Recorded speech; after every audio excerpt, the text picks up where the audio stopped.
Hey guys, Thomas Jr. here, aka Mustached. Here to review the movie The Great Wall.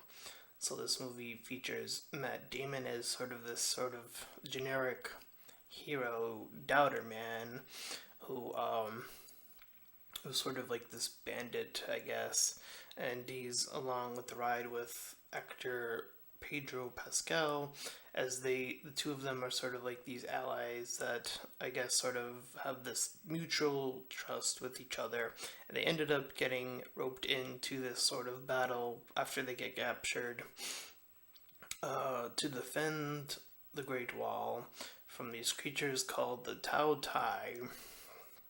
And in the meanwhile, there are a few subplots along the way, and then it all revolves back to the Tao Tai.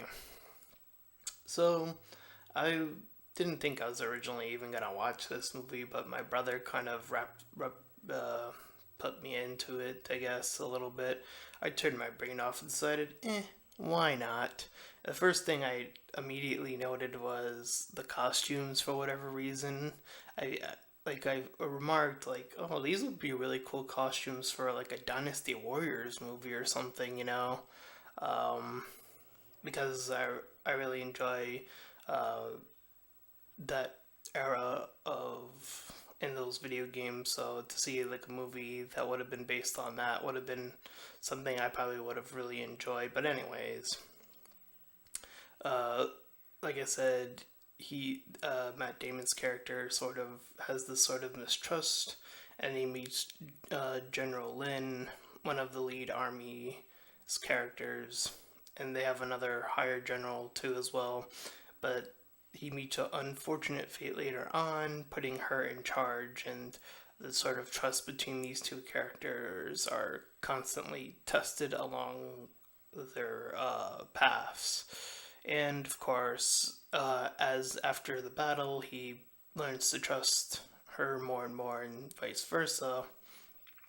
Uh, and the other guy is more geared toward stealing what they came to apparently steal and then be on their way. But after he gets captured, or I should say betrayed by Willem Dafoe's character, who appears in this movie as well, uh, as a part of this sort of subplot, and then he goes off and he betrays the other guy, and then he just sort of was like, oops, I messed up too. But anyway, the creatures find a way past the wall, and they reach toward the capital, and of course that trust comes back. And one thing I will say toward the end is that I'm actually kind of glad that the relationship between the two characters didn't end up as a sort of cliched romance thing going on. It was just a respect of two sort of, I guess I could say, generals at this point, because he sort of got promoted at some point in the movie. I don't know if he was promoted to general. I kind of forgot that part, if he was or not. But anyways, he sort of just went on his way afterwards, and of course, the hero wins the day, and they have the Tao Tai have this whole thing about the queen being the controller. So we've seen that type of creature before, where like one controls them all, and they sort of behave in that way. Anyways, um, the characters, the ones we sort of follow, get, I think, just enough character development. I didn't think that there was going to be that much to begin with anyways. You kind of get your cliches. Like I said, Matt Damon's character is all about that mistrust, and you have the other general, the blue general Lin, who's all about protecting that wall, and all the people around her are part of it. They're not just part of the wall, but a part of his family or whatever. But yeah, it was an okay movie.